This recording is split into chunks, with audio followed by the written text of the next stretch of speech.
Hello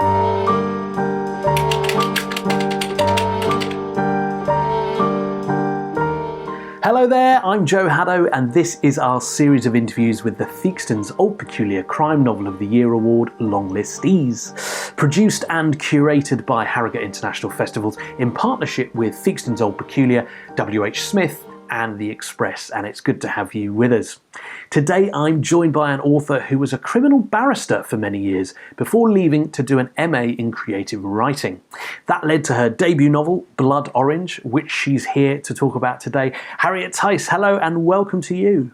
Hi, thank you for having me. It's a pleasure, and congratulations on being longlisted. It's an incredible, for your first novel, it's just I was very, very surprised when I received the email from my editor telling me, and absolutely delighted. It's amazing. So thank you very much for great. that to everyone. No, it's very well deserved as well. Where do we join you today? I'm in North London, in Islington, at home, where I have been for some time, as yes. I think we have all been in our homes for some time. It's been interesting, hasn't it, as the last couple of months, really? It has been interesting, and I've found, talking to friends, to authors, to various people actually, that it's 50-50 in terms of who's managing to use this time in a creative way and who's just can't sort of focus enough, or even to read, how much they usually read. It's definitely divided people, hasn't it? Yes, and I would say that I'm in the 50% that has not been as productive as usual. I mean, there's a combination of factors. I mean, firstly, I've been dealing with structural edits and then copy edit and line edit and proofread of my second novel, which is a different form of creativity, I suppose. Yeah. I mean, I think I'm very grateful, really, that was what was expected at the point at which this all hit, because I think if I had actually been trying to write something from scratch, it would have been nearly impossible. Copy editing being I'm not going to say mechanical, but you're presented with a problem and you have to solve the problem, and it's a different way of using your brain. Also I was ill I don't know for certain whether I had the virus, but I had a fever for about 4 or 5 weeks with lots of weird sort of nerve symptoms and breathlessness, and it was all quite tiresome. So, and if I hung up a load of laundry, I had to sit down for about 2 hours to recover. So that didn't help, shall we say, with the process. And I have my whole family at home, and while both of my children are in their teens, they're pretty autonomous in terms of schoolwork. There's a lot in terms of just sort of general emotional support and getting on with all the food. So much food. They eat so much food. It's just amazing. And then they leave bowls everywhere, and then they bring them down, but it's like, oh, I thought I had no bowls and now there are 8 bowls. That's lovely. So it's been a very domestic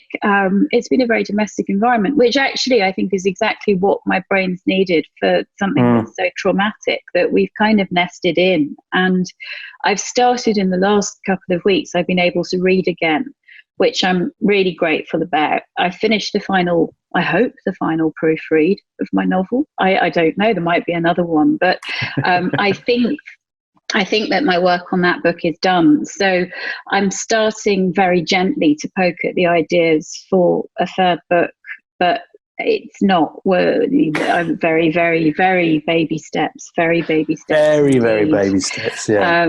But I think that this has been a time of, it's been a time of collective trauma. And I'm very aware of how fortunate I am to be in a comfortable home, and everyone to be, we may have been a bit ill, but we've not been badly affected. Everyone is safe. And my husband's been able to work. I can get on with stuff. If I've found it hard, it makes one aware of quite how difficult a situation this is collectively. Yeah. So there was a very nice New Yorker cartoon, which you probably saw, of the man in the boat, sort of beset by storms and various kind of dangers. And it was like, yes, it's the perfect time to finish a novel. And I thought, yeah, I'm not alone. I'm not alone. I mean, I'm very impressed with people who are able to. And I think if I had a deadline, of next week, I probably would just get over myself. But as it is, I've been able to indulge I don't feel like doing it, so I'm not going to. Yeah. And that cartoon, I think, spoke to many people because it's been shared very widely. Yeah. Yes. But it was such a relief to see it because, you don't want to be the only one who's not being able to work. But and then you think, well, I can't be. I mean, other people must be struggling. But yeah, it was a good moment to see that in a sort of negative way. Yeah. And it probably feels like a lifetime ago now, but we're talking about your debut novel. And for those that haven't read it yet, perhaps you could just tell us a little bit about Blood Orange.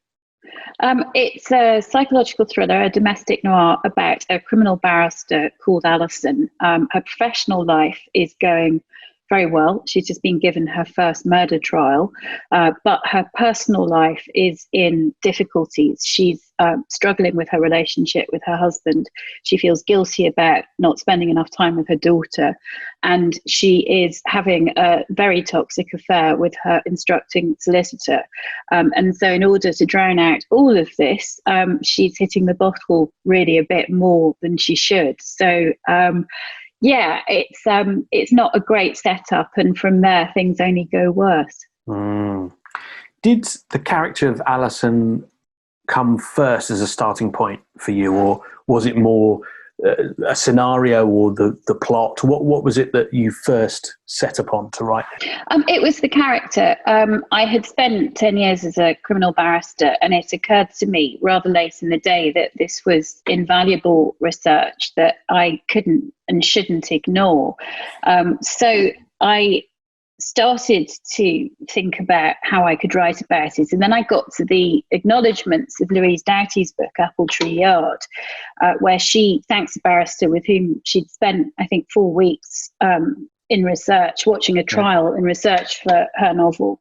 And it occurred to me really properly then that it was a job that people might be interested in, and that the daily life was something that, I mean, there's an opacity over the criminal bar, and it's got its weird arcane rituals of wig and gown, and you chuck Latin in left, right, and centre to try and sound clever. I mean, it's Johnson's sort of whole shtick, isn't it? But a few inter alias and per se's later, and everybody thinks that they're on top of it. So, and it's a very difficult dilemma, really, if you're a woman and you have children, to try and combine being a mother with being a criminal barrister. If you're the primary carer, is almost impossible, because the job is simply not flexible in the slightest. You can be given a trial, say in Manchester, 2 days later, it's to be taking effect on the Thursday, and it's a Tuesday, and you've got to go. I mean, there are people I know who have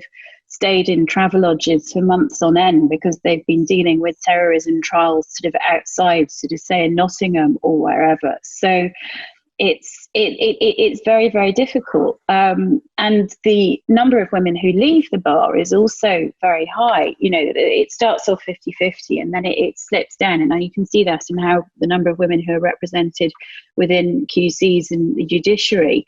So I just thought, really, what would be happening? I mean, I didn't stay at the bar. I left after I had my son. If I'd stayed, how could it have gone? And also I had in mind the series This Life, which was shown in 1996, re-shown recently, but it had this amazing Scottish character, Anna, who was a hard-drinking pupil barrister, who was great. And I thought about her and I thought, well, what would she have done when she grew up? And possibly she would have ended up in some of the situation that Alison, my character, finds herself in. I mean, let's just take a moment to talk about that brilliant character and that brilliant series, because it was just all the leopard print. I mean, when I was watching it again recently, it was in January, I think they showed it, and she's just great. She's just great. And the fact that she's so great, but yet she's got this thing about Miles, who just is he's not a nice person. He's not a nice person. And, and you'd think Hannah would have far more sense. But yet she just, time after time, it's sort of hope over experience. It's that definition of madness, isn't it? That it's to do the same thing over and over again with the hope of a different outcome. And, and the most intelligent and sharp of people can find themselves in these really quite toxic and bad relationships. I thought Anna was, I can't really remember, I could reduce all the other characters in that series to sort of two-dimensional caricatures, but Anna, I felt, had so much depth. She's absolutely brilliant. A friend of mine asked when I was writing Blood Orange, she sort of said, who would play Anna if it ever got onto TV? And I looked at her and I was like, well, Diana Nardini, obviously, because it is. And it was one of my greatest moments of professional pride when Amy Jenkins, who wrote this life, started following me on Twitter. It was like, and she followed me first. I couldn't believe it, honestly. I went straight onto Facebook. I wasn't quite so gauche as to tweet it, but it was amazing. It was amazing. And speaking of great characters, the character of Carl in your book was an interesting one for me as a reader, because our sympathies shift to him, and yet he's sort of this appalling, self-righteous so-and-so. And I felt reading it that you probably had quite a lot of fun writing him. So much fun. There's a whole chapter set in Brighton. The scene in Brighton and it's funny, that's the one part of the book that really remained pretty much unedited by everyone. It sort of came to me in a burst over one weekend, and that I was just, what would be the worst, and what would be the worst thing he could say there, and what would wind me up the most? And can you imagine walking into a hotel room and finding that someone's emptied out all of the, said don't have any minibar here because she can't be trusted. I mean, you would just want to kill. So it was great fun. It was great fun doing him. It was great fun, actually. I thought his entire trajectory was highly entertaining in an awful way. Feeling. Now let's turn to this fabulous list then, which you are on, and one of 18 books. Yes. It's everyone keeps saying, what a great list it is, and what a brilliant range of authors and different books. Have you got a couple of favourites from the list that you might have read? I mean, as a starting point, it's amazing. Sort of, I looked through it, and I mean, they're books, all of which, have been talked about so much over the last year and tweeted about, and to be in that company is just a phenomenal honour. The ones that I would say they're favourites of mine. I mean, they're not, it's hard. You don't want to single anything out too much, but I mean, I love My Sister the Serial Killer. I just think it's just, everything from cover to content, it's fantastic. And I thought that Denise Minor's Conviction was hilarious. And I mean, the thing is, again, that works on so many levels, that it's funny, but it's got a really kind of dark punch underneath. And the way that she mixes up different forms of, the podcast runs through it. Now, I was about to say metafiction, but that's not what I mean. It's just the different kind of genres of communication come in. Chris Brookmyre's Fallen Angel. I mean, I've loved Brookmyre's books from the start, that I've got sort of up on the other shelf. I've got all the Parlour Blaine books from the beginning. So that I thought Fallen Angel, and there's a cameo in that from Parlour Blaine that made my day when we got to that. And I mean, Jane Harper is just brilliant as well. The Lost Man, I loved the first two, The Dry and The Lost Man. I thought the themes that, because the themes and some of the themes that she deals with in The Lost Man are quite similar to the themes that I have attempted to tackle in Blood Orange with regards to domestic abuse and how women can react to that. And no, that I really enjoyed as well. But they're all absolutely brilliant. They're all brilliant. To be on this long list is an amazing thing. So thank you very much. Yeah. And just before we let you go, Harriet, what does the Theakston Old Peculier Crime Novel of the Year award mean to you? Well, I've used the word honour a lot, but I mean that completely. But I mean, again, I suppose for my debut novel, it is sort of unimaginable that, I mean, a lot of things have happened this year, over the last year since its publication, which I found, I just wanted to have a novel published. That was my ambition. I didn't realise that it would sort of go beyond that. And if I had milestones to reach, I've already, crossed so many milestones that it's quite daunting when it comes to the idea of the next book. But I just feel very lucky, because I think it's an award every time you look for the novel. You look for the novels which have been longlisted. You look at the shortlist. You look at the ones that have won. It's a validation, really, of as a mark of. I mean, really, it's the most. It's the sort of the top crime novel prize, isn't it? It's the one. Certainly, it's the one I've always taken the most seriously. So, it's almost.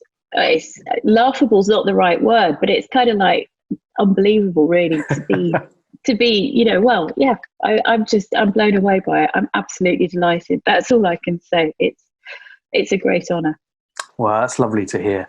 And the book that we're talking about is Blood Orange. It's published by Wildfire. It's out now, available from WHSmiths. If you don't have a copy already and you want to treat yourself or someone else, then you can get it there. And remember that you get to vote for our shortlist. So if you want to see Harriet on that list, head over to harrogatetheakstoncrimeaward.com, which is where you can place your votes. Harriet, lovely talking to you today. Thank you for making the time.